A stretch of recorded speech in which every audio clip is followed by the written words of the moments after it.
আমরা তো আসলে স্মৃতি থেকে অনেক কিছু হারিয়ে যায়। আমরা বলি যে আমরা নাকি গোল ফিশ মেমোরি।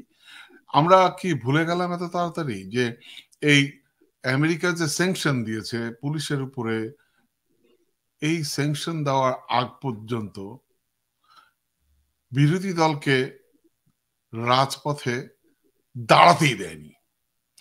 বিরোধী দলকে একটা মানে ওই যে কি বলবো হাডুডু খেলা, আমি এটাকে হাডুডু কর্মসূচি বলি, ওই যে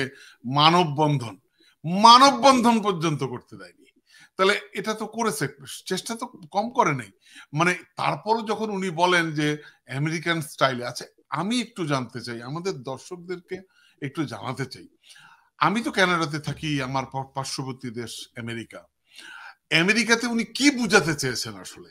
আমেরিকাতে ছাত্ররা আন্দোলন করছে প্যালেস্টাইনের পক্ষে,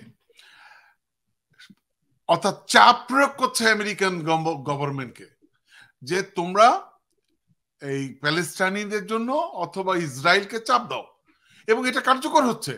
এবং এখন প্রশ্ন হচ্ছে একটা স্টেটে পুলিশ একটু বাড়াবাড়ি করেছে, এবং আপনার কাছে কি মনে হয় না যে এদেশে আমেরিকা বা কানাডাতে পুলিশ যদি বাড়াবাড়ি করে তার জন্য মানে তার জবাবদিহি করতে হয়? মানে এটা কি বাংলাদেশ স্টাইল? বাংলাদেশে তো কেউ জবাবদিহি করে না। পুলিশ কি জবাবদিহি করে না। খোদ প্রধানমন্ত্রী কি জবাবদিহি করে? মন্ত্রীরা কি জবাবদিহি করে? জবাবদিহির শব্দটা তো বাংলাদেশে বিলুপ্ত হয়ে গেছে, ইলেকশন বিলুপ্ত হয়ে গেছে। তো এখন আপনি কি বলবেন এটা আমাদের দর্শকদের জন্য? আপনি কিভাবে বলবেন যে কি বলতে চেয়েছেন উনি? আমেরিকাতে আমেরিকান স্টাইলে উনি কি করতে চান, এটা যদি একটু আমাকে ব্যাখ্যা করেন। জি, আপনি যে কথাটা বললেন যে আপনি আমেরিকা বা পশ্চিমা বিশ্বে যদি কোনো পুলিশ বাড়াবাড়ি করে সেটা কিন্তু অ্যাকাউন্টেবিলিটি আছে এবং তাদের বিরুদ্ধে ডিপার্টমেন্টাল প্রসিডিং হয়, ডিসিপ্লিনারি অ্যাকশন নেওয়া হয় এবং তাদেরকে চাকরিচ্যুত করা হয় এবং তাদের কিন্তু জেলও হয়, তাদের কিন্তু ফাঁসিও হয় যদি পুলিশ যদি বাড়াবাড়ি করে। কিন্তু আমাদের বাংলাদেশের যে শেখ হাসিনার যে পুলিশের যে অবস্থা, সেটা কিন্তু আমরা কিন্তু খুব বেশি কার্যকর হতে দেখি না। আমাদের যে র্যাপিড অ্যাকশন ব্যাটালিয়নের যে লেফটেন্যান্ট কর্নেল তারেক সাইদ, আমাদের যে মন্ত্রী, ওই মোফাজ্জল হোসেন মায়ের যে জামাই, যদিও তাকে ফাঁসি দেওয়া হয়েছে জনগণের আন্দোলনের পরিপ্রেক্ষিতে, কিন্তু আপনি দেখেন সে ফাঁসিটা কিন্তু এখনো কার্যকর করা হয়নি এবং উনি যতদিন পাওয়ারে আছেন ততদিন পর্যন্ত কিন্তু এই ফাঁসি কার্যকর হবে না। আপনারা দেখেন যে ওসি প্রদীপ, যে একজন তরুণ একজন ইয়াং সেনাবাহিনী কর্মকর্তাকে হত্যা করলো, মেজর সিনহা, তাকে হত্যা করলো, তাকে আটক করা হয়েছে। প্রথমে তো তাকে আটকই করতে চায়নি এবং আমাদের যে ওসি প্রদীপের যে কথাবার্তা, যে ধরন দেখেছিলাম, যে স্পর্ধা দেখেছিলাম, সেই ক্ষেত্রে সেনাবাহিনীর ভিতরে যে যে রিজেন্টমেন্ট যেটা দেখেছিলাম, তীব্র প্রতিক্রিয়া, সেটার পরিপ্রেক্ষিতে শেখ হাসিনা এটাকে ব্যালেন্স করার জন্য ওসি প্রদীপকে আটক করেছিল এবং তাকে যদিও ফাঁসির আদেশ দিয়েছে, আপনি দেখবেন ওসি প্রদীপের ক্ষেত্রেও একই অবস্থা হবে। উনি যতদিন পর্যন্ত জীবিত আছেন ততদিন পর্যন্ত কিন্তু দেখবেন এই ফাঁসি কার্যকর হবে না।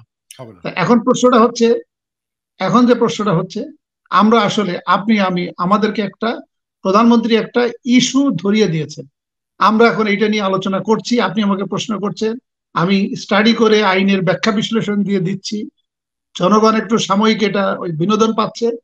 এটি আসলে প্রধানমন্ত্রী যে কাজটি করতে চেয়েছেন এবং যে 3টি বক্তব্য দিয়েছেন, আমার কাছে যেটা মনে হয় সেটি হলো যে উপজেলা নির্বাচনে যে অনিয়মগুলো হচ্ছে, উপজেলা নির্বাচনে উনি প্রথম ওই যে বলেছিলেন যে এমপি, মন্ত্রী, মিনিস্টার তাদের আত্মীয় স্বজন উপজেলা নির্বাচনে ক্যান্ডিডেট হতে পারবে না। তখন কিন্তু এটা টক শোতে, সোশ্যাল মিডিয়াতে এটা আলোচনা হয়েছে যে এটা উনি এই কথা বলতে পারেন না, এই কথা বলা ওনার বেআইনি এবং এটা সংবিধান বিরোধী। এই কথা পরিপ্রেক্ষিতে প্লাস ওনার যারা এমপি মন্ত্রী যারা আছে, ওনারা কিন্তু তার এই বক্তব্য শুনছে না, তার এই আদেশ মানছে না। কারণ ওনাদের বক্তব্য হলো যে আপনি নিজেই তো আছেন অবৈধভাবে ক্ষমতায়, আপনি তো নিজেই আছেন ভোট ছাড়া, তা আপনি কি শুধু একা হালুয়া রুটি খাবেন আর আপনার আত্মীয় স্বজন হালুয়া রুটি খাবে? কারণ আপনি প্রধানমন্ত্রী হয়েছেন, আপনার আত্মীয় স্বজন 50 জন আছে, এমপি, মন্ত্রী, মিনিস্টার এবং সম পদমর্যাদা সম্পন্ন। তাহলে আপনি শুধু একা হালুয়া রুটি খাচ্ছেন আর আপনার আত্মীয় স্বজনকে হালুয়া রুটি খাওয়াচ্ছেন, তাহলে আমাদের আত্মীয় স্বজনের হালুয়া রুটি খেতে অসুবিধা কোথায়? আপনি দেখেন এই মুহূর্তে আমাদের রিজার্ভ বলছি, আমাদের বিদেশি ঋণ $100 বিলিয়ন ছড়িয়ে গিয়েছে। এবং আমাদের আভ্যন্তরীণ ঋণ এবং বিদেশি রিজার্ভ মিলে বিদেশি রিজার্ভ মিলে পার হেড আমাদের কিন্তু 1.5 লক্ষ টাকা আমরা কিন্তু ঋণী। আমরা কিন্তু জনপ্রতি 1.5 লক্ষ টাকা কিন্তু ঋণী।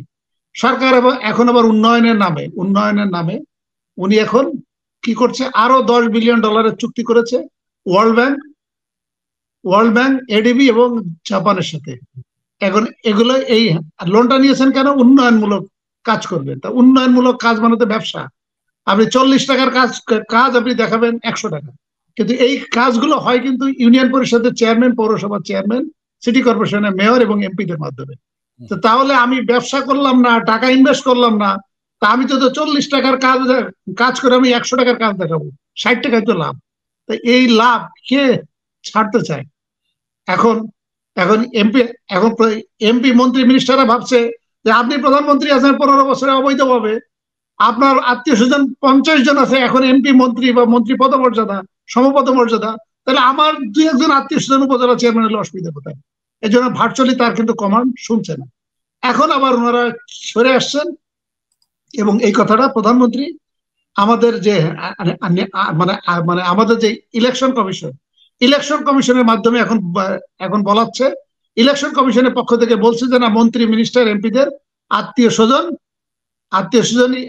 উপজেলা নির্বাচনে যোগ দিতে পারবে, তারা তারা নির্বাচন করতে পারবে কিন্তু ইনফ্লুয়েন্স করতে পারবে না। তার মানে এই কথাটাই আসলে প্রধানমন্ত্রীর বক্তব্য, এটি ইলেকশন কমিশন দিয়ে বলানো হচ্ছে। তার মানে আমাদের যে গণতান্ত্রিক যে প্রতিষ্ঠানগুলো আছে সবগুলো কিন্তু ভেঙে গিয়েছে। সবাই কিন্তু তোতা পাখির মতো শেখ হাসিনা যেটা বলে, যেটা বলতে চায়, এবং সেটাই আমাদের এই সমস্ত গণতান্ত্রিক প্রতিষ্ঠানকে দিয়ে বলানোর চেষ্টা করা হচ্ছে। এখন আমি যে এতগুলো কথা কেন বললাম, এই কথাগুলো বললাম উনি আমেরিকার ইস্যুটা এনে ডান বাম ওনাকে ক্ষমতাচ্যুত করতে চায়, ওনার পরে পরবর্তী প্রধানমন্ত্রী কে হবে, এইগুলো দিয়ে আমাদের একটা আলোচনার খোরাক দিল। তাতে উপজেলা নির্বাচনটা যে অনিয়ম গুলো হচ্ছে, মারামারি গুলো হচ্ছে, খুনাখুনি গুলো হচ্ছে বা হবে, এইগুলো একটু ঢাকা পড়ে যাবে, উনি মোটামুটি উপজেলা নির্বাচনটা উতরিয়ে আসবে।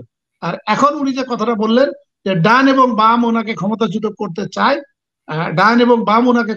করতে চায়, পরবর্তী প্রধানমন্ত্রী কে হবে, এটা নিয়েও তখন আপনার মতো আমার মতো লোকজন তাহলে বিশ্লেষণ করবে যে প্রধানমন্ত্রী কেন এই বক্তব্য দিলে, তাহলে নিশ্চয়ই কোনো ষড়যন্ত্র হচ্ছে, তাকে ক্ষমতাচ্যুত করার চেষ্টা করা হচ্ছে।